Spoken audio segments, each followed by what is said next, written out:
और वो 5 साल और वो 5 साल और मांग रहे हैं। किसी में हिम्मत थी कि इस तरीके से पहले किसी का नाम ले लेता? चले जी राय साहब, हम लोग अपने तो पॉइंट पे ये वापस। समझे, ये मेरा पॉइंट ये है कि वो कमजोर हो चुके हैं, कि वो बिल्कुल जबर करते हैं, वो बंदों को गायब करते हैं, मगर फिर भी बंदे खामोश नहीं होते। बिल्कुल ठीक है, हम तो लोग इसका वापस। मतलब है कि वो कमजोर हुए हैं और सिविलियन मजबूत हो रहे हैं दिन ब दिन, और इंशाल्लाह और मजबूत होंगे। बिल्कुल इसी तरफ जाना चाहिए, हमारी ख्वाहिश भी यही है और हम लोग इसीलिए लड़ रहे हैं, इस दिन के लिए लड़ रहे हैं, उस दिन के लिए जिंदा है कि जब लोग जो आम लोग हैं वो मजबूत हों और जो गलत कर रहे हैं, जो हमें नजर आता है, वो कमजोर हों। राया साहब, इसी को लेके आगे चलते हैं। मुझे अपना अरशद परवेज साहब जरा ये बताइए कि मरियम नवाज पर बात करते हैं, क्या वजह है हफ्ते बाद मरियम नवाज की बैरून मुल्क रवानगी और इस तरह की मुख्तलिफ खबरें फैलाई जाती हैं। हुकूमत खुद कहती है कि मरियम को बाहर नहीं जाने देंगे। मरियम समेत पूरी पार्टी इसकी तरदीद करती है। जब मरियम नवाज ऐसी कोई डिमांड नहीं करती तो फिर हुकूमत को किस बात की फिक्र है, और अगर ऐसा है तो फिर इस बंदे का नाम पब्लिक कर दें। क्या मरियम नवाज की मुल्की सियासत पर मौजूदगी इनके लिए खतरा है? अगर खतरा है तो फिर किसके लिए है? क्या प्रॉब्लम क्या है मरियम नवाज से? इनको क्यों ये बाहर भेजना चाहते हैं?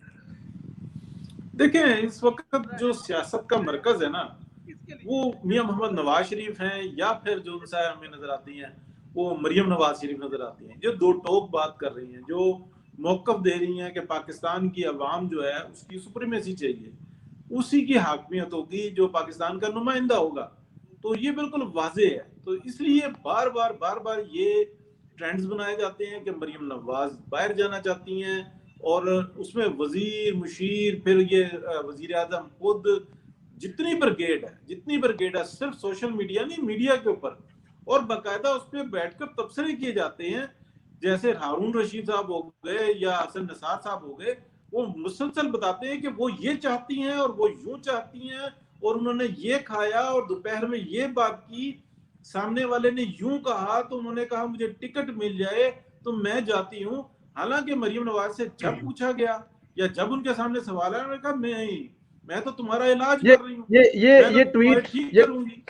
ये ट्वीट मैंने आपको दिखाई है जिसमें वफाकी वज़ीर दाखिला शेर शीर साहब ने कहा था कि जी वज़ीर इमरान खान ने साबिक वज़ीर आज़म मियां नवाज शरीफ की साहबजादी मरियम नवाज का नाम निकालने से सख्ती से मना कर दिया है। और उसका वापस मरियम ने जवाब दिया कि अपनी ECL और अपनी इजाजत अपने पास रखें, बल्कि महफूज रखें, क्योंकि बहुत जल्द आपको खुद इसकी जरूरत पड़ने वाली है, क्योंकि आपके जराइम असली हैं, प्योर हैं। जी बिल्कुल, आपके जराइम असल है। जी बिल्कुल ऐसे ही है, इसमें कोई शक नहीं है। देखें, ये बिल्कुल वाजे है, ये जो पाकिस्तान के अंदर इस वक्त मौजूदा टोला जो है जो ये काम कर रहा है, इसको साजिश कहा जाता है। ये एक नकब है जो लगाई गई है, एक आप कह लें कि इसको गद्दारी कहा जाएगा, और अगर इससे कम कहा जाएगा तो इससे बात नहीं बनेगी।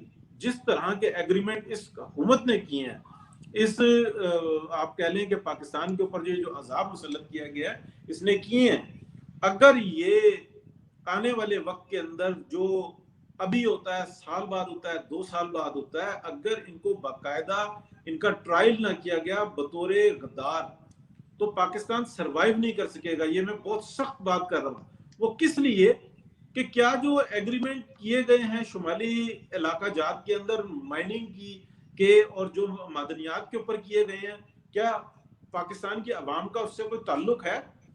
कि ऐसी कंपनियों से जो गुमनाम कंपनियां, उनको 200 साल के लिए 100 साल के लिए ठेके दे दिए गए हैं कि जब आप निकालेंगे तो हमारा इतना परसेंटेज होगा, और आप नहीं निकालेंगे तो तब भी आपकी जगह रहेगी। तो ये वतन फरोशियां ये किसने दी हैं? इसलिए ये बिल्कुल वजाहत के साथ ये जो जितना भी टोला है सबको भुगतना पड़ेगा, और अगर नहीं भुगतेंगे तो आप समझ लें कि फिर अगले कई 100 साल पाकिस्तान की आवाम भुगतेगी। इसलिए कोई चॉइस नहीं है पाकिस्तान के सिविलियन लीडरशिप के पास कि इनको गद्दार डिक्लेयर किया जाएगा, ये जितने। बिल्कुल जी, बड़ी सख्त बात कह रहे हैं आप जी। इसमें मैं बिल्कुल, बस आप जो कह रहे हैं इसमें तो कोई दो राय है। राय साहब, मरियम नवाज को जब भी खामोशी का ताना मारा जाता है वो पहले से ज्यादा एनर्जी के साथ जवाब देती हैं। ऐसा हौसला पहले नून लीग में किसी में नहीं था। क्या देखते हैं, मुस्तकबिल कैसे देखते हैं? ये ट्वीट आपके सामने है कि वो तो शेर की बच्ची डटकर खड़ी है, वो कहते हैं जाना, तो कहते कौन जाना चाहता है, तुम लोगों को प्रॉब्लम क्या है? मतलब वो तो इस बात पे आती नहीं है, तो फिर इन लोगों को तकलीफ क्या है? क्या मरियम नवाज को भी बाहर भेज के ये चाहते हैं इनको सुकून हो जाएगा? नहीं, वो तो मिन्नतें करते हैं। देखिए, मुझ तक भी चीजें पहुंचती हैं, ठीक है जी। मेरे से भी लोग वो इंटरेक्ट तो लोग करते रहते हैं, तो वो सिर्फ एक ही चीज से परेशान है, कहते हैं यार इस कुड़ी ने चुप करो। तो लोग करते रहते हैं, ठीक है ना। वो बोल के कहते हैं कि यार ये जब कुड़ी चुप कर जाएगी तो मसले भी ठीक हो जाएंगे, ठीक है ना। तो वो मरियम के बोलने से इतने परेशान है, वो हम अंदाजा नहीं कर सकते कि उनकी रातों की नींदें जो है वो हराम हो चुकी है। और जो उन्होंने स्पेशली ये जो स्मैश करने की धमकी दी थी, उसके बाद मियां साहब का जो उस पे जो स्टेटमेंट, वीडियो स्टेटमेंट आई, तो बेसिकली ये इंटरनेशनल कम्युनिटी में इन किरदारों के खिलाफ एक FIR ऑलरेडी दर्ज हो चुकी है, ठीक है ना। ये एक तारीख का अब हिस्सा बन चुका है कि वो अगर चाहें भी तो शायद वो मरियम बीबी को जो है वो इंशाल्लाह ताला ये नुकसान नहीं पहुंचा पाएंगे, बल्कि अब उनकी मजबूरी बनेगी कि मरियम की वो ज्यादा हिफाजत करें, क्योंकि FIR उनके खिलाफ जा चुकी है पूरी दुनिया में, और जिसके बारे में बहुत सारे आर्टिकल भी आ चुके हैं कि ये किस किस्म की रजीम है पाकिस्तान में। हाइब्रिड निज़ाम जो है वो बाजवा साहब चला रहे हैं। न्याजी साहब तो को कहीं नाम नहीं है ना, ये जी वो न्याजी तो साहब। उनकी तो ड्यूटी है 11 साढ़े 11 हेलीकॉप्टर में बैठना और 3 साढ़े 3 बजे वापस। हाँ, वो उठ के उन्होंने जाहिर है सुबह वो जहाज पे जाना होता है, तो वो उठ के जो है वो आ जाते हैं। तो जहाज पेट्रोल पड़ा होता है जी। हाँ, तो और जहाज आज उन्होंने नहीं, आज जहाज वो न्याजी, कहते हैं कि मैं जब सुबह उठता हूँ मैं जहाज की तैयारी करता हूँ। वो पता नहीं साला केड़ा जहाज करन दिया, समझ नहीं आंदी सानू वो देखते लकीरें मिटाना भी जो है वो कोई जहाज से कम नहीं है। ये मुल्कों की लकीरें जो वो मिटाते हैं, पूरी दुनिया का नक्शा उन्होंने ग्राउंड पे बनाया हुआ लकीरों से, तो वो लकीरें मिटाना और फिर दुनिया को मिलाना ये भी कोई जहाज से कम नहीं है। और आज जो उन्होंने बयान दिया है, ये भी मैं समझता हूँ कि बाजवा साहब और उनकी रजीम के खिलाफ एक बड़ी चार्जशीट न्याजी साहब ने दी है कि मुल्क इस वक्त कब्जा माफिया के कब्जे में है, ठीक है जी। तो नहीं, उसमें तो अब कोई शक ही नहीं है, बच्चे बच्चे को पता है। वो आप कॉल्स अंदाजा आपने करें ना कि वो नशे की हालत में ऐसी ऐसी बातें कर जाते हैं कि मुल्क इस वक्त कब्जा माफिया के कब्जे में है। तो ये इस तरह की चीजें हैं, और मरियम की प्रेजेंस से जो है वो तरतली मची हुई है। और आपने शुरू में जो आपने इंट्रो में बात की मरियम बीबी के बारे में, देखें हमारी अगर आप पूरी तारीख देखें ना, कोई एक भी सियासतदान विद नो टाइम इतनी मकबूलियत की मेराज तक आज तक नहीं पहुंचा, बेशक। ठीक है जी। अल्लाह ताला मरियम बीबी की हिफाजत करे और आने वाले वक्तों में वो पाकिस्तान को जो है वो चलाएं। हम इस दिन को इंशाल्लाह बहुत जल्दी देखेंगे। मगर मैं कहता हूँ कि वो आज भी अगर सियासत फिट कर देती है ना, पुरानी रीजन, ठीक है जी, वो हमेशा हमेशा के लिए तारीख में रकम हो चुकी है कि जिस तरीके से उन्होंने इस जबर के निज़ाम के खिलाफ, इस ना नजर आने वाले मार्शल लॉ के खिलाफ लड़ा है, और नाम लेके लड़ा है।